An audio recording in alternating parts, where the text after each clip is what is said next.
24 گھنٹے کی زندگی میں بھائیو جھوٹ خاص طور پر زندگی سے ہم نکال دیں، جھوٹ نہ بولیں اور ایک کسی کو دھوکہ نہ دیں۔ میرے نبی نے فرمایا میرا امتی ہر گناہ کر سکتا، دو نہیں کر سکتا، ایک جھوٹ کبھی نہیں بولے گا، ایک دھوکہ کبھی نہیں دے گا۔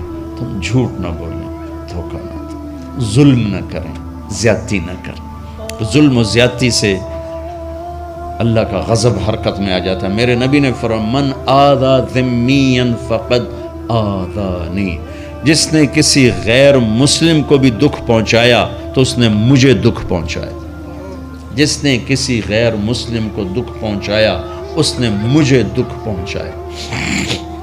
میرے نبی نے تو اپنے ساتھ رہنے غیر مسلموں کے ساتھ اتنی رحمت للعالمین کا ثبوت دیا۔ ہم ان کے برتن بھی الگ کرتے، وہ برتن کو ہاتھ لگانے میں کہ دھو، برتن دھو کے لاؤ، اتنی نفرت کا اظہار۔ بھائیو محبت سے رہیں، اپنے کاروبار میں ہو سچ بولو، صحیح تولو، وعدہ خلافی نہ کرو، وعدے سے پھرو مت، کسی کو دھوکہ نہ دو، کسی کو فراڈ نہ کرو۔ بازار کا دین سچائی ہے، صحیح تولنا ہے اور دھوکہ نہ دینا ہے۔ گھر کا دین ماں باپ زندہ ہیں، ان کے پیر دھو لو، ان کی دعائیں لے لو۔ گھر والے ہو اپنی بیوی سے حسن سلوک کرو، گالی دینا، تانے دینا، طنز بولیاں، اپنے گھروں کو آگ نہ لگاؤ۔ ہمارا جوائنٹ فیملی سسٹم ہے، ماں باپ کو اپنا مقام دو، بیوی کو اپنا مقام دو۔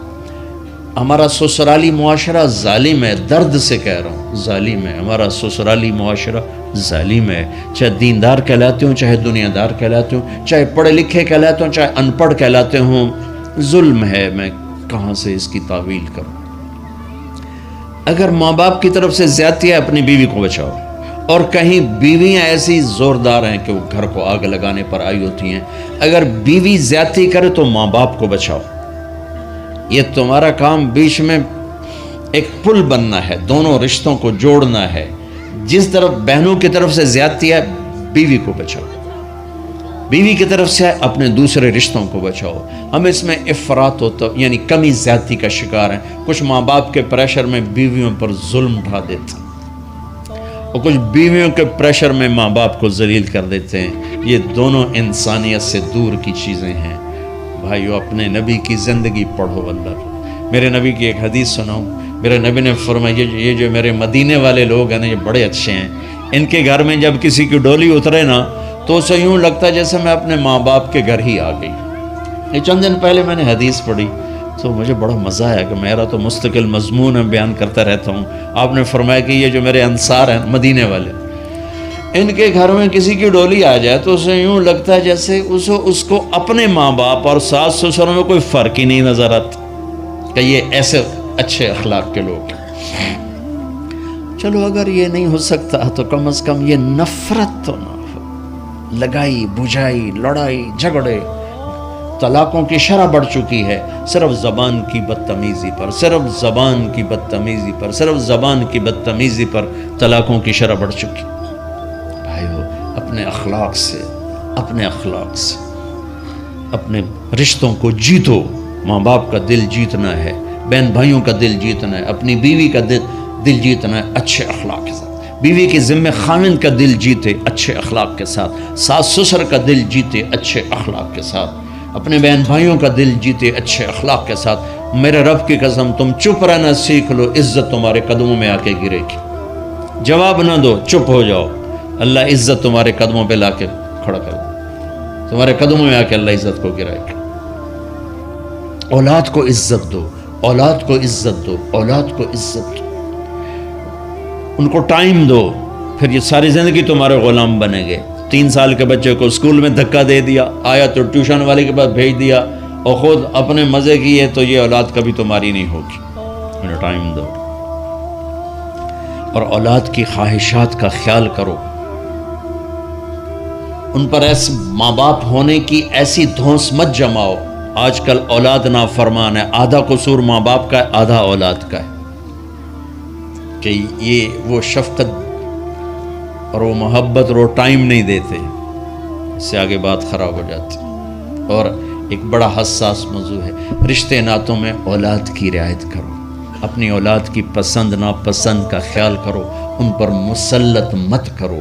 اولاد سے کہتا ہوں کورٹ کی شادیاں نہ کرو، عشق معشوقی کی شادیاں نہ کرو، یہ 99.9% ناکام ہو جاتی ہیں۔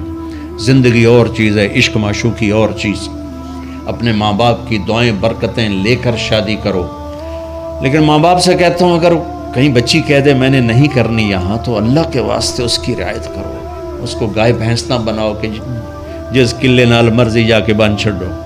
انسان ہے، جانور نہیں ہے، انسان ہے۔ زندگی جس نے گزارنی اس کی رعایت کرو، اس کی رعایت کرو۔ اولاد سے کہتا ہوں ایسے لو میرج اور گرل فرینڈ بوائے فرینڈ ہمارا کلچر نہیں ہے، یہ ہلاکت اور تباہی کا راستہ۔ میں قربان جاؤں میرے نبی کہ صاحبزادی جنت کی عورتوں کی سردار کا رشتہ آسمان پہ طے ہو چکا ہے کہ علی کے ساتھ کیا جائے گا۔ خبر آ چکی، جبریل آ چکے ہیں کہ یا رسول اللہ فاطمہ علی کے لیے، اور حضرت علی رشتے کا پیغام لے کر آئے ہیں، اور آپ فرما رہے ہیں انشاءاللہ۔ ہاں نہیں کی، کہا انشاءاللہ۔ ہاں تو ہو چکی ہے، انشاءاللہ۔ ہاں کیوں نہیں کی؟ ہاں ہو چکی۔ آپ کو سبق سکھانے کے، ہمیں شریعت سکھانے کی۔ گھر تشریف لے گئے، فاطمہ بیٹی علی کا رشتہ آیا ہے، ہاں کر دوں۔ اللہ اکبر۔ جب جبریل آ کے بتا چکے ہیں کہ یہ رشتہ ہو چکا ہے آسمانوں پر، اللہ نے کہہ دیا ہے کہ فاطمہ علی کا کے ہاتھ میں دی جائے گی، پھر یہ کیوں پوچھ رہے ہیں بیٹی علی کا رشتہ آیا ہے، ہاں کر دوں؟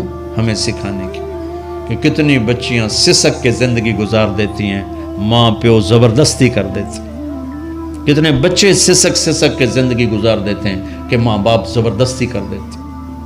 بھائیو اللہ کے واسطے شریعت پڑھو، دین پڑھو، نبی کی زندگی پڑھو۔ حضرت فاطمہ رضی اللہ تعالیٰ عنہ کا انکار کرنا تھا، کیا خیر؟ آج کل کی شریف بچی بیچاری چپ کر کے کہتی ٹھیک ہے جی جی میں ماں پیو دی مرضی۔ تو فاطمہ جیسی ہستی کوئی تصور کر سکتا ہے؟ کہیں گی نہیں، وہاں سے اقرار ہی تھا، لیکن ہمیں پیغام دینا تھا، سکھانا تھا کہ یا رسول اللہ جیسے آپ مرضی۔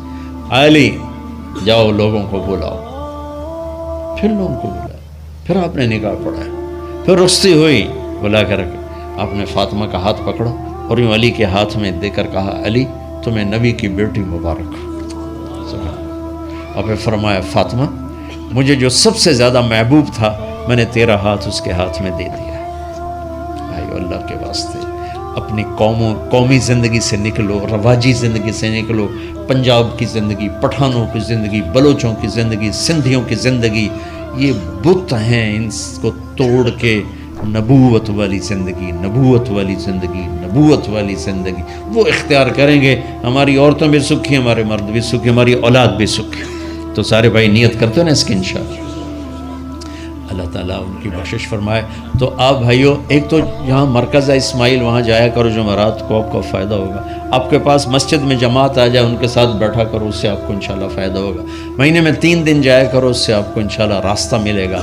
اور دعا سے پہلے اگر کسی سے لڑے ہوئے ہو، مستورات میں کوئی کسی سے لڑی ہوئی ہے یا آپ کسی سے لڑے ہوئے ہو، تو کہ میں ہاتھ جوڑتا ہوں، مر جانے والی جگہ پہ کیا لڑائیاں، معاف کر دو، معاف کر دو، معاف کر دو، اللہ پہ چھوڑ دو۔ اپنے نبی کے ایک حدیث سنا کے دعا کرتے ہیں، آپ نے فرمایا مدینے والوں سے، مدینے والوں میرے بعد تمہیں تمہارا حق نہیں ملے گا، کیا کرو گے؟ کہا یہ ہم تلوار اٹھائیں گے، حق لیں گے۔ آپ نے فرمایا اگر میں اس سے اچھی چیز بتاؤں کرو گے؟ کہا جی کیا؟